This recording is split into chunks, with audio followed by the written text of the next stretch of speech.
पिछले कुछ दिनों से हम देख रहे हैं कि जैसे जैसे देश भर में कोरोना के केसेस बढ़ रहे हैं, देश के कोने कोने में, हर राज्य में ऑक्सीजन की डिमांड बढ़ रही है, दवाइयों की डिमांड बढ़ रही है, वैक्सीन की डिमांड बढ़ रही है और जगह जगह इनकी कमी महसूस हो रही है। पिछले कुछ दिनों से दिल्ली में भी ऑक्सीजन की काफ़ी ज़्यादा अफरा तफरी मची हुई है।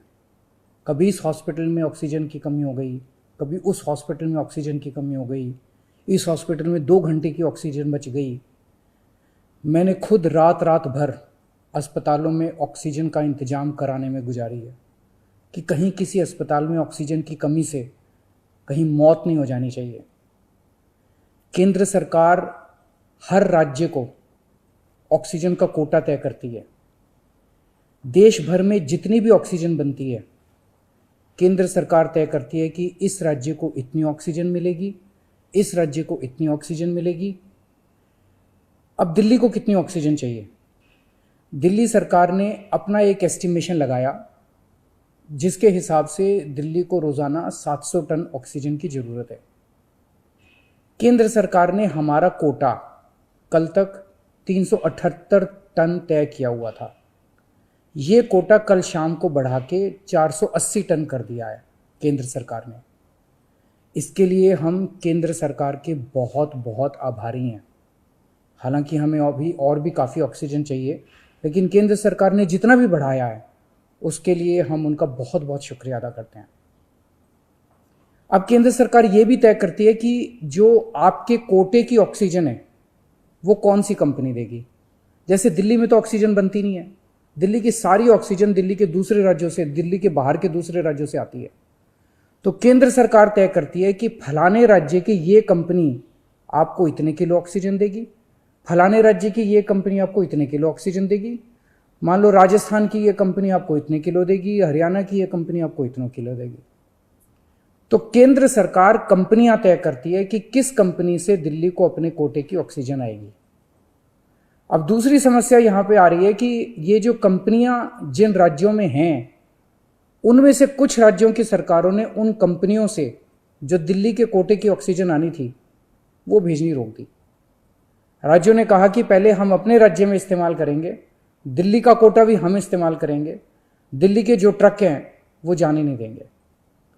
लेकिन मैं केंद्र सरकार का और दिल्ली हाई कोर्ट का शुक्रिया अदा करना चाहता हूँ।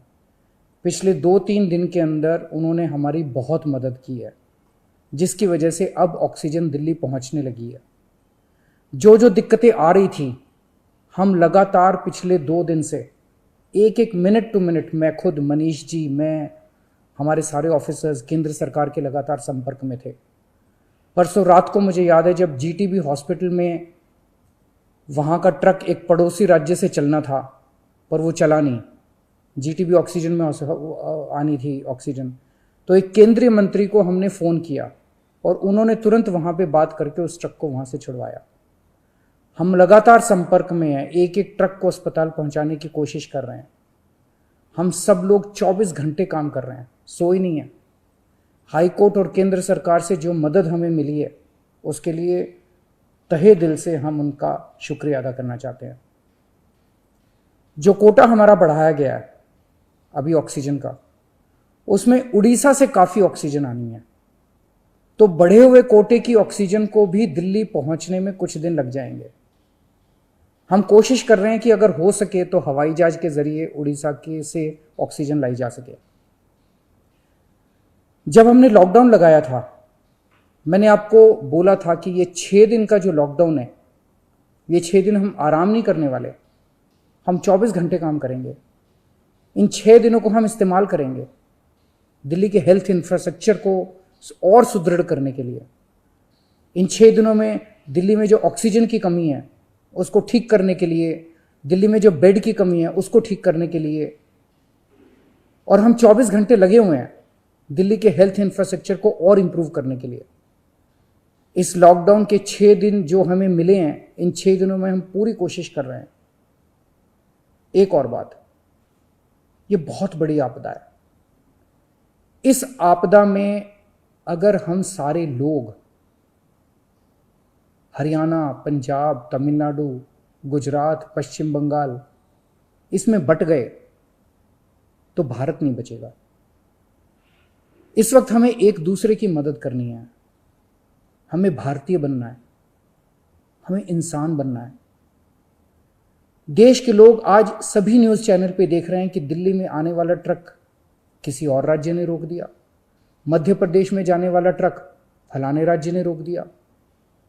ये तो ठीक नहीं है, लोग ये नहीं चाहते। देश के लोग आज ये देखना चाहते हैं कि दिल्ली ने किसी दूसरे राज्य की मदद कैसे करी, उत्तर प्रदेश ने किसी राज्य की कैसे मदद की।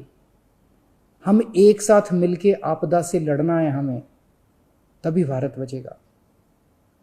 अभी तो समय ये है कि उत्तर प्रदेश वाला दिल्ली की मदद करे, दिल्ली वाला हरियाणा की मदद करे, हरियाणा वाला बिहार की मदद करे, बिहार वाला गुजरात की मदद करे। हम सारे लोग अगर एक दूसरे की मदद करेंगे तभी तो भारत बचेगा। और अगर इतनी मुश्किल घड़ी में भी हम सारे एक दूसरे से लड़ने लग गए तो अगर भारत राज्यों में बट गया इस समय तो फिर भारत को कौन बचाएगा।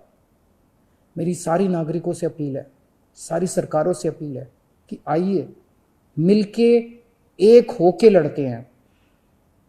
अगर हम मिलके लड़े एक मुट्ठी बनेगी, हमारे सारे संसाधन मिलके एक साथ इस्तेमाल होंगे, हमारी ताकत बढ़ेगी, हमारी शक्ति बढ़ेगी। और अगर हम बट गए तो फिर कोई हमें नहीं बचा पाएगा। मैं सभी राज्य सरकारों से कहना चाहता हूं कि दिल्ली का मुख्यमंत्री होने के नाते मेरे से जो बन पड़ेगा, मेरे हाथ में जो होगा, आप मुझसे मांगिए, मैं दूंगा। पूरे देश की मदद करेंगे। अगर दिल्ली में हमारे पास ऑक्सीजन ज़रूरत से ज़्यादा होगी तो हम दूसरे राज्यों को ऑक्सीजन देंगे।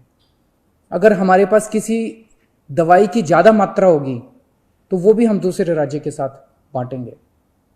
और जब दिल्ली में कोरोना कम होगा और किसी दूसरे राज्य में डॉक्टर्स की ज़रूरत हुई, हम वहाँ डॉक्टर्स भी भेजेंगे।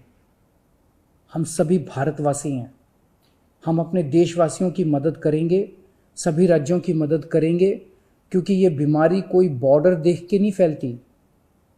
मैं उम्मीद करता हूँ कि इसी भावना के साथ हम सभी मिलके एक साथ, सारी सरकारें, केंद्र सरकार, सारी राज्य सरकारें, हम मिलके काम करेंगे, एक भारत बन के काम करेंगे कोरोना को हराने के लिए। हमें पूरी दुनिया के सामने दिखा देना है कि विश्व में सबसे ज़्यादा कोविड केसेस भारत में होने के बावजूद कैसे भारत के लोगों ने, यहाँ की सरकारों ने मिलके कैसे इस आपदा से लड़ाई की, कैसे हमने सारा प्रबंधन किया। भारत के लोग दुनिया को दिखा देंगे कि कैसे एक साथ मिलके इस खतरनाक बीमारी को हमने हराया। जय हिंद।